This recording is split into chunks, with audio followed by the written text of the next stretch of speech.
दोस्तों, आज हम पढ़ेंगे क्लास 6 की NCERT हिस्ट्री चैप्टर 2 आखेट खाद्य संग्रह से भोजन उत्पादन तक।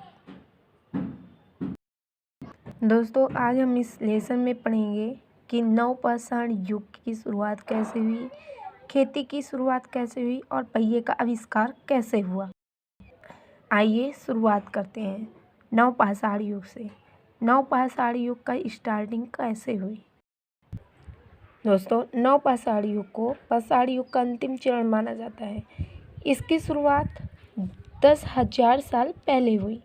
खेती करना शुरू किया लोगों ने। औजार बहुत छोटे आकार के और अत्यंत सुदृढ़ होते थे। भाला, कुल्हाड़ी, हंसिया, तीर आदि में हैंडल लगाया जाने लगा। अब नवपाषाण युग के प्रस्थल के बारे में जानेंगे। इसके अवशेष हमें बुरजोम गुफकाल जम्मू कश्मीर की तरफ है, मेहरगढ़ जो पाकिस्तान में है, चिनौन जो अभी बिहार में है, दाओजली हेडिंग जो वर्तमान में पूर्वोत्तर में है, कोल्डी हवा, हल्लूर, पय्यमपल्ली जो दक्षिण भारत का एरिया है। ऐसे स्थानों में हमें इसके पुरास्थल मिले हैं, पुरावशेष मिले हैं। आइए मैप से समझते हैं। मेहरगढ़, बुरजोम, कोल्डी हवा, चिनौना, हल्लूर, पय्यमपल्ली व दाओजली। अब जानेंगे कि कृषि के पुरावशेष क्या थे। मेहरगढ़ में जो अभी पाकिस्तान में है, यहाँ पर गेहूँ, जौ, भेड़, बकरी, मवेशी इसके अवशेष माने जाते हैं। कोल्डी हवा जो यूपी में है, यहाँ पर चावल, जानवरों की हड्डियाँ आदि मिली। मेहरगढ़ में चावल, मवेशी और पशुओं के पैरों के निशान मिले हैं। गुप्तकाल में गेहूँ और पशु पाला जाता था, दाल आदि चीज़ें मिली हैं।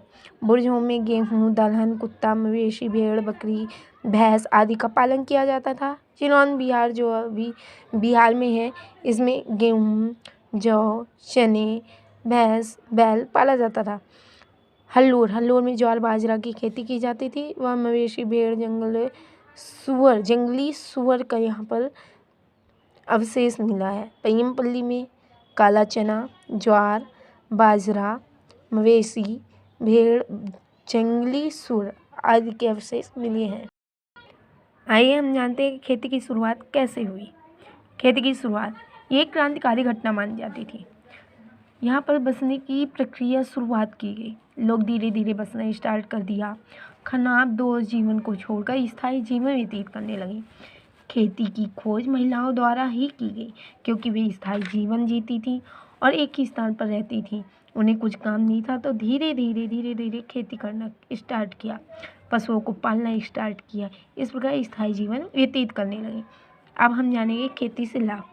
हमें भोजन की आपूर्ति बेहतर हुई, शिकार पर निर्भरता कम हुई, बसने की प्रक्रिया की शुरुआत हुई, बौद्धिक विकास पर ध्यान दिया जाने लगा। इससे वैज्ञानिक कला, भाषा की क्षमता का भी विकास हुआ होगा। बसने की प्रक्रिया कैसे स्टार्ट हुई, आइए हम सब जानते हैं। धीरे धीरे जब वे स्थायी जीवन व्यतीत करने लगे तो समुदाय का निर्माण हुआ। धीरे धीरे फिर गांव में फिर मुख्य व्यवसाय करने लगे। कृषि से ही अपना व्यवसाय की स्टार्टिंग की। आइए जानते हैं जनजाति है क्या।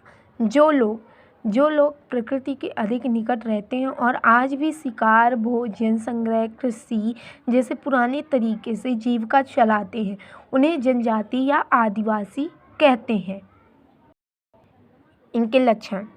इसके सदस्य छोटे समूहों में रहते थे। जनजाति किसी जंगल के नज़दीक रहती है। ज़रूरतों के लिए जंगल के उत्पादों पर ही निर्भर रहना पड़ता था। जनजातियों की सांस्कृतिक विरासत बहुत समृद्ध होती है। उनकी अपनी खास वास्तुकला, संगीत और चित्रकला ही होती है। पहिए का आविष्कार जानते हैं। पहिए की सटीक डिजाइन बनाने में इंसानों को सैकड़ों वर्ष लगते होंगे। लोगों ने लकड़ी के बेलनाकार लट्ठों को पहाड़ों से लुढ़कते हुए देखा होगा। तो इससे सीखकर लोगों ने भारी सामान ले जाने के लिए लकड़ी के लट्ठों का यूज किया। दोस्तों आज इतना ही, मिलेंगे नेक्स्ट वीडियो में।